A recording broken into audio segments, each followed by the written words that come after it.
Look at that. That's a beautiful red radish.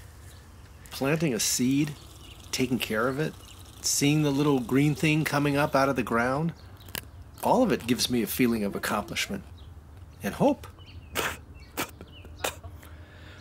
It's terrible. A few years ago, our son Sam got sick after eating contaminated chicken. Why am I resistant to every single antibiotic that they're giving me? It was a wake-up call. It forced us to ask a lot of questions about food. So you're just gonna take pictures instead of carrying soil that's trapped in dirt? I'm cultivating a story.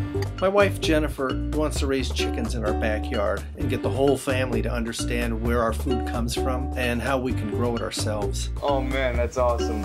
Concern amongst parents and pediatricians is growing. Everyone is worried that our children aren't going to live as long as we do. Type 1 diabetes. Genetically modified food. Factory farms. Antibiotic resistant superbugs. It's alarming and overwhelming, but change is really hard. It's not so intimidating if you do a little bit at a time. I'm going to buy 10% more fresh, local, and organic foods. For the past year, we've been filming our first steps into the food revolution. Danny was figuring out what they were paying for each egg. I don't think they're gonna get any eggs. And much bigger steps taken by Food Patriots who inspire us to keep going.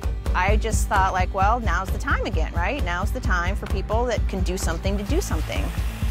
This was just harvest today. We have to make this a factory. It's going to be a produce factory.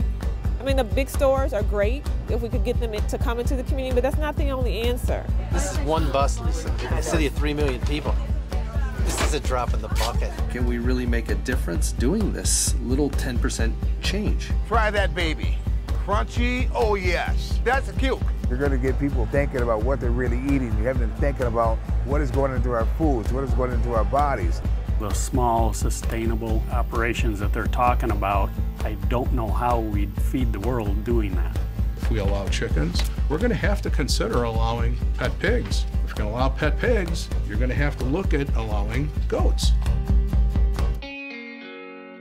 You know, Gandhi had a great quote. He said, anyone who thinks they're too small to make a difference has never been in bed with a mosquito. At the end of the day, we have all the power. I really believe in the power of one.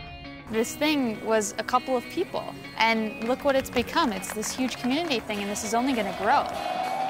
I'm not sure where this can lead, but I'm trying to prove to myself and my wife that you can teach an old dog new tricks. You know where my chicken is? I think that's where I hear my parents, like, well, if you don't like it, change it. I think that's what a food patriot is, someone that wants to make something better, and will do whatever it takes to do that. This is way, way more than 10%.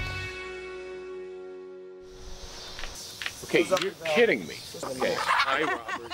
Oh, Jesus Christ!